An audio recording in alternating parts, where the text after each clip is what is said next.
Hello, and a very warm welcome to this week's Bible study, wherever and however you're watching this. For those of you who don't know me, my name's Beth and I work on the staff team at Crofton Parish. Now, if you were with us live watching on Sunday morning, or you've caught up with that online in some way, you'll know that we are spending a couple of weeks at the moment revisiting our Be Well series, which we ran last year in sort of late spring, early summer. Next week we're going to be looking with Richard at the subject of recovering from trauma, but this week we're focusing on anxiety. So we looked on Sunday at Mark's account of Jesus calming the storm when he was in a boat with Peter and other disciples, and how he was teaching them through that event that whilst anxiety is a very normal part of life, particularly at difficult times, they were putting their faith in the natural world, in the storm, instead of in the one who is really in control of their lives. During the Sunday service, we watched a video clip from an interview between Richard and Will Vanderhart. Now, Will is the director of a charity called the Mind and Soul Foundation, and it's a Christian organisation that aims to bridge the gap between spirituality and psychology.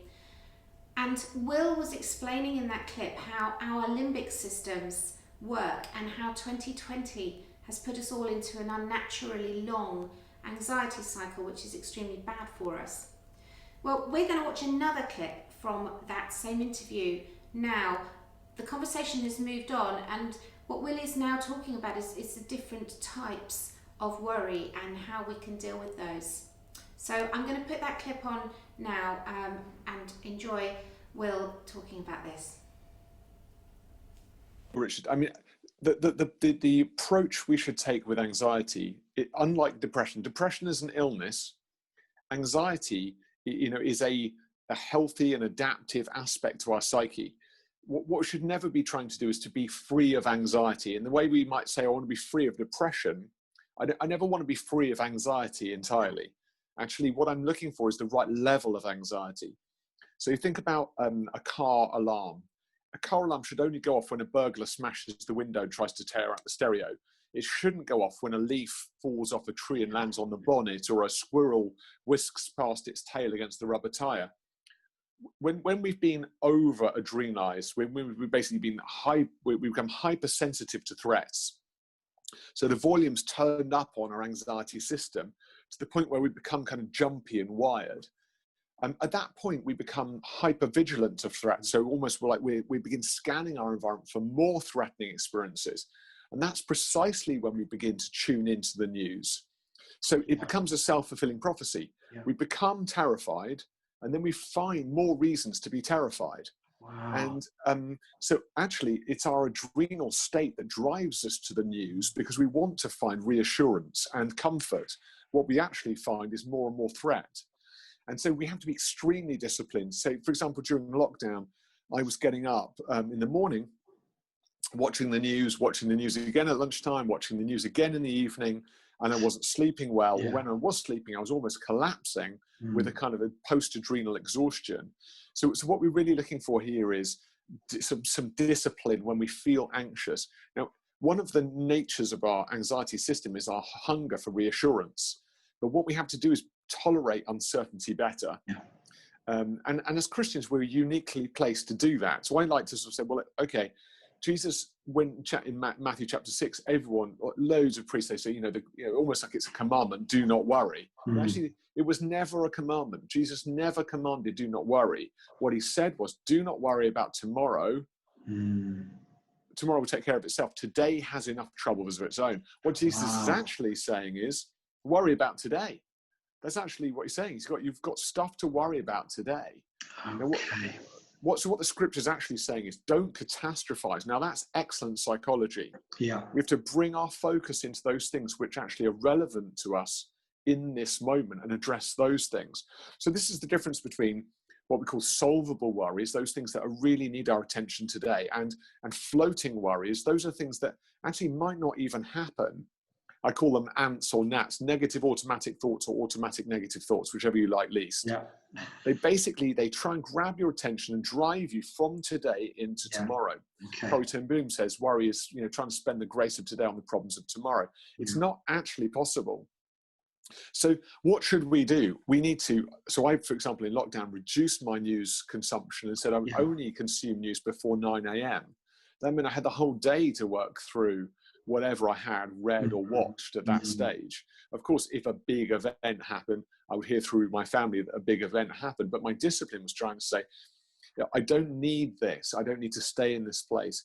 I work to aggressively relax, which sounds like an oxymoron, but aggressive relaxation is saying, actually, I'm not going to in this state be comfortable to relax naturally. And so I have to aggressively relax and teach my body what relaxation looks like. So I might, for example, undertake a muscle relaxation exercise where I tense every muscle in my body, hold it for 4 seconds, and then release it. Yeah. And that shows my body physiologically what the difference is between tension and relaxation. Okay. I would use some mindfulness scripts. Now, Christian mindfulness, I'm focusing on something like the promises of God, or I'm imagining walking through a garden with God, or I maybe imagine being in a boat with Jesus. And I'm focusing on this moment, in a present moment in my mind, saying, actually, I'm at peace with the Lord. The Lord is with me. I'm breathing. I'm focusing on my breath. I'm helping to kind of diaphragmatically breathe, which stimulates my parasympathetic nervous system, not my sympathetic nervous system. That helps me to come down. So I'm doing all this work physiologically and psychologically and prayerfully to help me switch off an adrenal system, which has really got out of control. Yeah. And people say things like, oh, I just do this, Will. I can't help it. And I've got every sympathy with that because I have a diagnosed anxiety disorder. So I could say I can't help it. But I'm not a victim of my own anxiety. Like Cain, I have to master it. It's crouching at my door, but I have to find mastery over it. And that's what I've been learning myself and teaching myself over these last 15 years. So we're going to think for a few minutes about those different types of worry that Will was talking about there in that clip, about solvable and floating worries.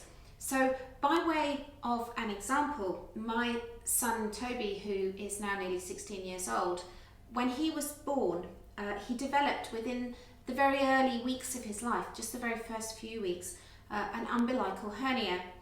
This is something that can very occasionally happen to babies, small babies. It basically happens where the umbilical cord was attached to the baby's body, the wound doesn't quite heal up properly, and so a hole develops, and then through that hole the baby's intestine will protrude. It doesn't look very nice, and of course I, who is not medically trained, had no idea how to deal with this. But fortunately for me, I know a man who does know about that sort of thing, and so I got the advice that I needed on dealing with this hernia on a day-to-day basis, making sure that it didn't become obstructed, which I understood, I learned would become a surgical emergency, keeping an eye on it, keeping it clean, just generally looking after it. Solvable worries. I like that type of worry. I'm a total control freak, and I want to know that this is the problem and this is the solution, and that's it, get on with life. And on the one occasion when Toby's hernia did obstruct, well, I was able to get Martin, and then he was able to sort of massage it and sort the problem out and get it back. It was all fine. But at the end of each day of managing this hernia, it was still there. Oh, and by the way, it was enormous. It was literally the size of my fist. It was so big. But it was still there at the end of each day. And underneath those solvable worries, everyday worries, there was a very big, lurking, floating worry. This thing was never going to go away. It was going to require major surgery. It was going to blight Toby's life. It was probably going to kill him. You know, those worries kind of spiral away. They get out of control. And that was the worry that needed a lot more management. By the way, he didn't die. And it did just go away after a few months, as a paediatric surgeon friend of mine said it would, without any surgical intervention. There's a great test to know whether your worries are solvable worries or floating worries. If you share them with your friends, if you share your worries with your friends, if they immediately start saying to you, offering helpful suggestions, saying you can do this, you can do that, then your worry is probably a solvable one. But we're going to have a bit of a break now. We're going to have a chance for you to think on your own, or in a Zoom room if you've got one, or a group chat, just around a couple of questions. What are the things that you worry about? Are your worries solvable worries, or are they floating worries? And with your floating worries, if you've got floating worries, those sort of longer term, bigger ones that spiral out of control, how can you manage those? Now, that I appreciate is quite a lot to think about. So I would suggest that you pause the video at this point for as long as you think you'll need and as long as you have the time for.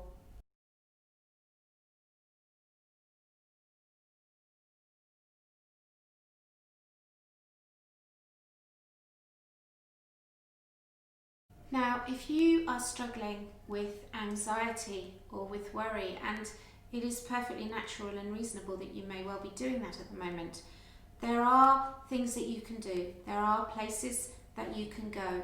So in the first instance, if you've got friends to talk to, people to help you around you, that's great. But please do contact the office. They will be able to signpost you towards somewhere that you can get help. Within our parish, within Crofton, we have various resources available to us. And one of those is Open.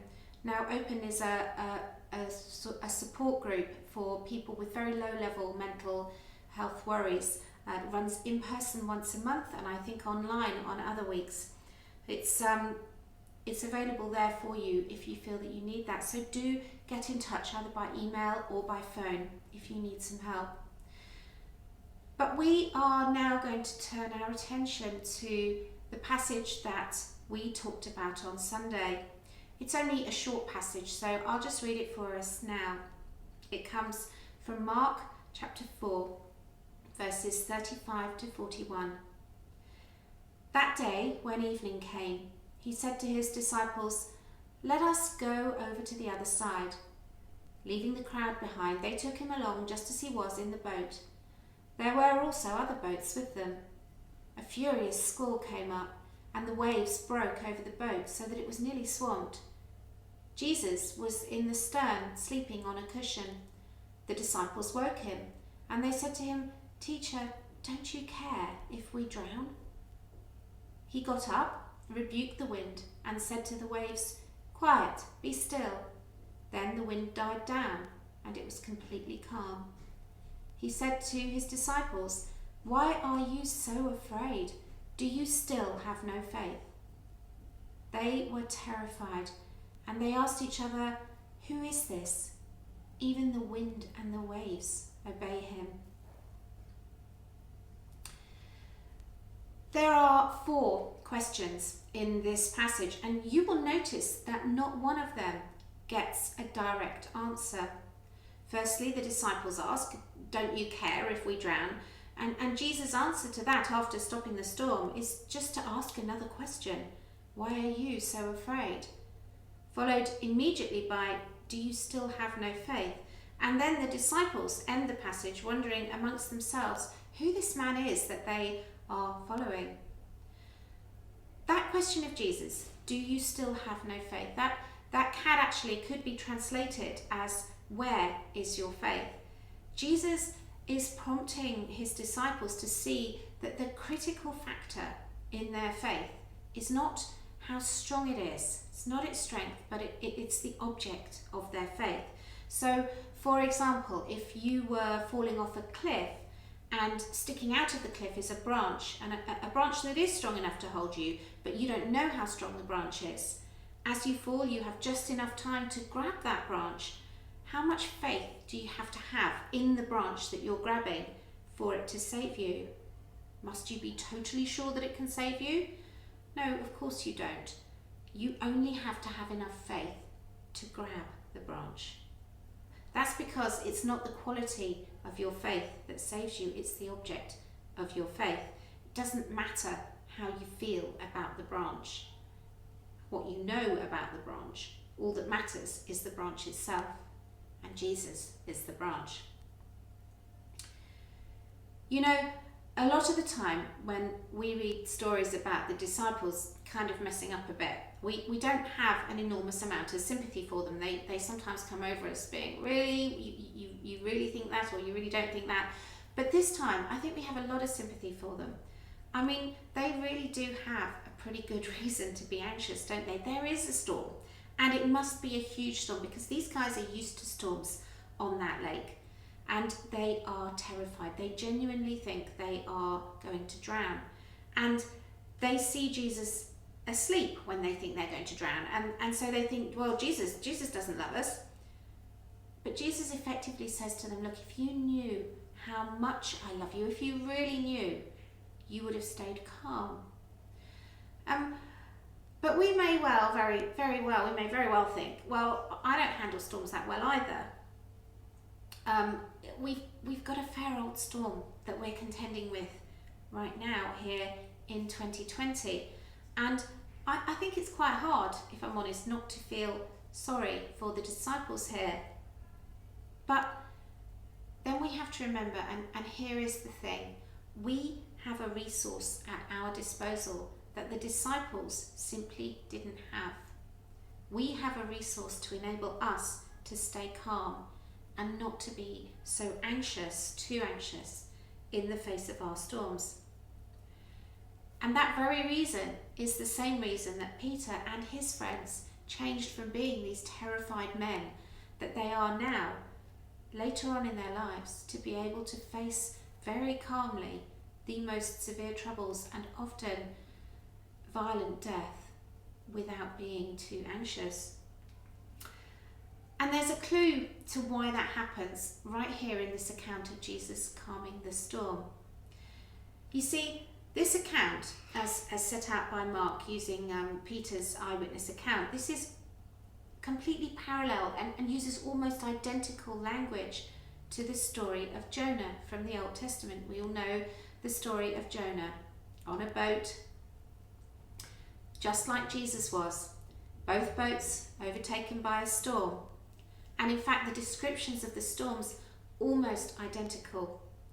Both Jesus and Jonah are asleep, and in both stories, the sailors in the boat woke up the sleeper and said, "We are going to die." And then in both cases, there is a miraculous intervention and the storm is calmed. And then again, in both stories, the sailors become even more terrified than they were before. Two almost identical stories, but with one very big difference. In the middle of the storm, Jonah, in his story, said to the sailors, and you can read this for yourselves. This is Jonah chapter 1 verse 12. He said, "Pick me up, throw me into the sea, and it will become calm." He's saying, look, if I perish, you will survive. If I die, you're going to live. That's what he's saying. So they threw him into the sea, which doesn't happen in Mark's story, does it? See, I think that Mark is showing us that if you take a step back from these two stories, which are pretty similar, and the disciples would have been very familiar with Jonah's story, very familiar. If you have the rest of Jesus' story in view. See, in Matthew's Gospel, Jesus even refers to himself as the true Jonah. He's saying, someday I'm going to calm all storms. I'm going to still all the waves. How can he do that? Well, because when he was on the cross, he was thrown willingly, like Jonah, into the ultimate storm, under the ultimate waves, the waves of sin and death. Jesus was thrown into the storm, the only storm that can actually sink us, the storm of eternal justice.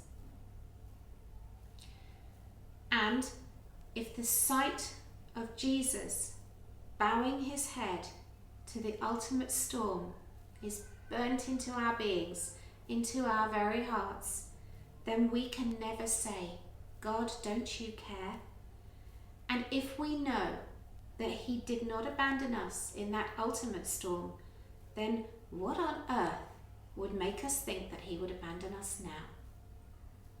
And one day he will come back and still all storms for eternity. See, once we get that, then we have the power to handle anything that comes our way in life. So, as we finish today, first of all, I just want to thank you for watching this video, and I really hope that you've had the opportunity to think, to pray, to get something out of it. But I just want to leave you with a couple of basic, simple questions to think over, to mull over, or if you have a chance to discuss with other people. Have you had moments this year when you have felt like those disciples? When you have just felt like Jesus was asleep, that he didn't care? When perhaps you said to him, God, don't you care? And that is okay. I know that I have had those moments this year. This year has been a really tough year. It has been for everyone. It has been for me and for my family. And I have had moments when it has seriously felt like Jesus was asleep in the back of the boat and didn't care what was going on. I have felt that. I can empathise with those disciples. So have you had moments like that? Are you able to articulate those to yourself? Can you discuss them with other people? And if you have had those moments, then what do you do with that? What do you do in those moments with those thoughts, with those emotions, those feelings? What do you do with it?